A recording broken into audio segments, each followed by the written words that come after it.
নমস্কার বন্ধুরা, ঘরোয়া রান্না বাই চৈতালিতে সবাইকে স্বাগত জানাই। আজকে আমি আবারও আলুর একটি দুর্দান্ত স্বাদের রেসিপি নিয়ে চলে এসেছি, যেটা অফিসের লাঞ্চ বলুন বা স্কুলের টিফিন সবেতেই কিন্তু অসাধারণ লাগবে। এই রেসিপিটা করার জন্য আমি এখানে প্রায় 8-9টা মতো আলু সেদ্ধ করে নিয়েছি। আলুটা বেশি বড় নিইনি, আবার খুব ছোটও নিইনি, একটা মোটামুটি সাইজ আলু নিয়েছি, সেদ্ধ করে নিয়েছি। আলুর খোলাগুলো এবার ভালো মতো কিন্তু আমাকে ছাড়িয়ে নিতে হবে। সমস্ত আলুর খোলা ছাড়িয়ে নিয়ে আমি ফিরে আসছি। আলুর খোলাগুলো আমার সবগুলো ছাড়ানো হয়ে গেছে। এরপরে আমি আলুগুলো কেটে নিয়েছি। আলুগুলো আমি একটু লম্বা লম্বা করেই কাটছি, মানে ফার্স্টে মাঝখান দিয়ে ফালি করে তারপর লম্বাতেই আরেকবার ফালি করেছি। আপনারা আপনাদের পছন্দ ইচ্ছা মতো শেপে কাটতে পারেন, চৌকোও করতে পারেন। আমি এরকমভাবে কেটে নিয়েছি। সমস্ত আলুগুলো আমি কেটে নিয়ে একটা থালার মধ্যে নিয়ে নেব। আর একটা মশলা বানাবো, তার জন্য একটা মিক্সিং জারের মধ্যে বেশ খানিকটা ধনেপাতা দিয়ে দেবো, হচ্ছে প্রায় 4-5টা মতো কাঁচা লঙ্কা। ঝালটা কিন্তু অবশ্যই আপনাদের স্বাদ অনুযায়ী দেবেন, এই কাঁচা লঙ্কাগুলো যদিও বেশি ঝাল নেই। আর দিচ্ছি পুদিনা পাতা। আমি পুদিনা পাতা ড্রাই রোস্ট করে রেখেছিলাম ফ্রিজে, সেটাই ব্যবহার করেছি। যদি আপনাদের কাছে টাটকা পুদিনা পাতা থাকে আপনারা সেটাই ব্যবহার করবেন, সেটাতেও টেস্টটা কিন্তু দারুণ হয়। এটা অল্প সামান্য জল দিয়ে আমি খুব ভালোভাবে ব্লেন্ড করে নেব। আর অন্যদিকে আমি আরেকটা মশলা করব, তার জন্য হামানদিস্তার মধ্যে আমি নিয়েছি হচ্ছে 3-4টে লবঙ্গ, 2টো এলাচ আর প্রায় 7-8টা মতো গোটা গোলমরিচ দরদরা করে গুঁড়ো করে নিয়েছি। আর এদিকে কড়াই চাপিয়ে দিয়ে কড়াইতে সাদা জিরে ফোড়ন দিলাম তেলের ওপর দিয়ে, সেদ্ধ আলুগুলো মোটামুটি একটু কালার চেঞ্জ না হওয়া অবধি একটু ভালো মতো ভেজে ভেজে নিচ্ছি। তারপর একটু সামান্য সামনে জায়গাটা ফাঁকা করে 1 চামচ মতো তেল দিলাম। তেল দিয়ে এর মধ্যে আমি 2টো টমেটো বেশ ডুমো করে কেটে দিলাম। টমেটোটার ওপরে দিলাম নুন, যাতে তাড়াতাড়ি গলে যায়। আর ধনেপাতা পুদিনা পাতার পেস্টটা দিলাম, মিক্সিং জারের মধ্যে যেটুকু ছিল দিলাম। আর যে গুঁড়ো মশলাটা করে রেখেছিলাম সেটাও দিয়ে দিলাম, এলাচ, লবঙ্গ আর গোলমরিচের। দিয়ে এটা প্রথমে আমি একটু কষিয়ে নেব। আমার টমেটো ধনেপাতা এই কাঁচা গন্ধটা চলে যায়, তার জন্য একটু তেলের যেটুকু পোর্শন নিয়েছি তার মধ্যে একটু ভালো মতো এটাকে আগে কষিয়ে নেব। কষিয়ে নেওয়ার পর কিছুক্ষণ এটাকে একটু ফুটতে দেবো। তার আগে ভালো মতো আমি মিশিয়ে নিচ্ছি। মিশিয়ে নেওয়ার পর কিছুক্ষণ আমি এটাকে ফুটতে দেবো। দেখবেন বেশ যখন টকবক করে ফুটবে তখনই বুঝবো যে এটা মোটামুটি একটা সাঁতলানো হয়ে গেছে। এরকমভাবে যখন ফুটবে তখন বুঝে যাবেন যে এটা হালকাভাবে সাঁতলানো হয়ে গেছে।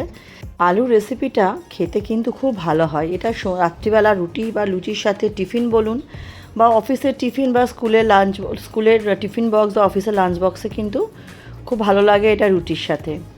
দেখুন এটা কিছুক্ষণ সাঁতলানোর পর আমি আলুর সাথে মশলাটা কিন্তু মিশিয়ে নিচ্ছি।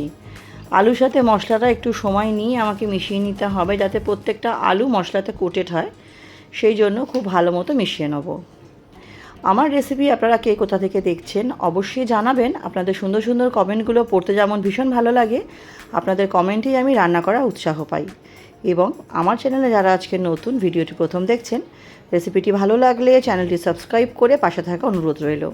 পাশে থাকা বেল আইকনটি প্রেস করে অল নোটিফিকেশানটা অন করে দেবেন, যাতে আমি চ্যানেলে নিত্য নতুন যখন রেসিপি আপডেট করব সবার আগে আপনাদের কাছে নোটিফিকেশান পৌঁছে যাবে। এবং পুরনো বন্ধুদের অনেক ধন্যবাদ পাশে থাকার জন্য। রেসিপিটি ভালো লাগলে অবশ্যই পরিবার বন্ধুবান্ধবের সাথে শেয়ার করে দেবেন। সামান্য একটু মিক্সি বাটি ধোয়া জল দিয়ে দিলাম, কারণ মিক্সির মধ্যে আর একটু মশলা লেগেছিল।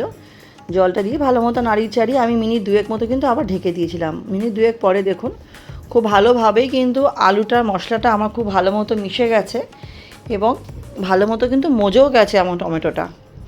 এই পর্যায়ে আমি একটু ভালো মতো নাড়িয়ে চাড়িয়ে দিলাম। এবার দিয়ে দেবো হচ্ছে নুন। নুনটা অবশ্যই আপনাদের স্বাদ অনুযায়ী দেবেন। এবং এখানে আমি খুব সামান্য একটু হলুদ দিয়েছি। এই রান্নাতে হলুদটা কিন্তু সম্পূর্ণ অপশনাল। আর আমি একটা কাঁচা লঙ্কা এরকম কুচিয়ে দিয়ে দিলাম। এই লঙ্কাটা তো খুব একটা ঝাল নেই। আর কিছুটা বাদাম আমি শুকনো খোলায় ভালো মতো ড্রাই রোস্ট করে অল্প করে খোলা ছাড়িয়ে, এটা কিন্তু আমি হামানদিস্তাতে থেতো করে নিয়েছিলাম, মানে গুঁড়ো করেছিলাম আর কি, দরদরা যেটা গুঁড়ো বলে, একদম মিহি করিনি, করে সেটাও দিয়ে দিলাম। দিয়ে এবার বাদামটা আর নুনটা খুব ভালো মতো আমাকে কিন্তু আলুর সাথে মিশিয়ে নিতে হবে।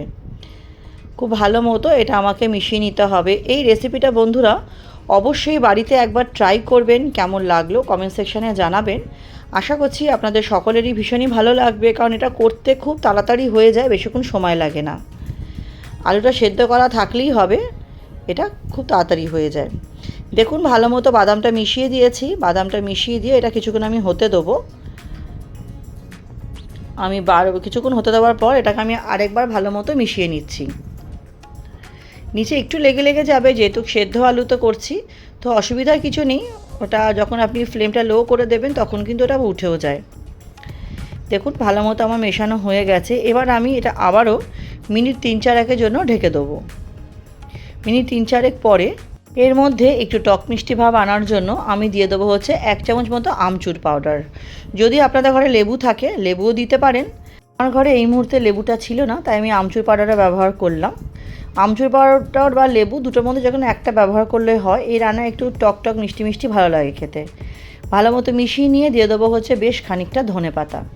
ধনেপাতা দিলে তো সমস্ত রান্নারই টেস্ট একদম দ্বিগুণ বেড়ে যায়। ধনেপাতাটা দিয়ে খুব ভালো মতো আমি কিন্তু মিশিয়ে নেব।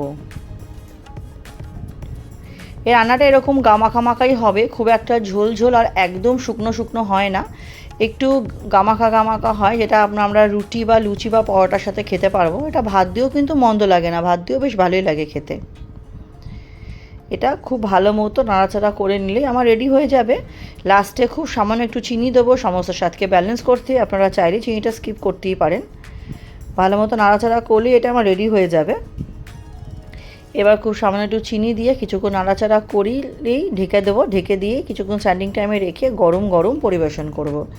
অবশ্যই আপনাদের পরিবেশন করে দেখাবো। তাহলে আমার রেসিপিটা কেমন লাগলো বন্ধুরা অবশ্যই কিন্তু জানাবেন।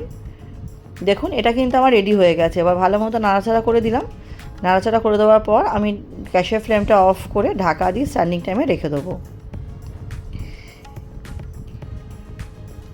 আমার সাথে ভিডিওটি শেষ অবধি ধৈর্য ধরে দেখার জন্য আপনাদের সকলকে অসংখ্য ধন্যবাদ বন্ধুরা। আজকের মতো ভিডিওটা এখানেই শেষ করছি। নেক্সট দিন আবার হাজির হব। সবাই খুব ভালো থাকবেন।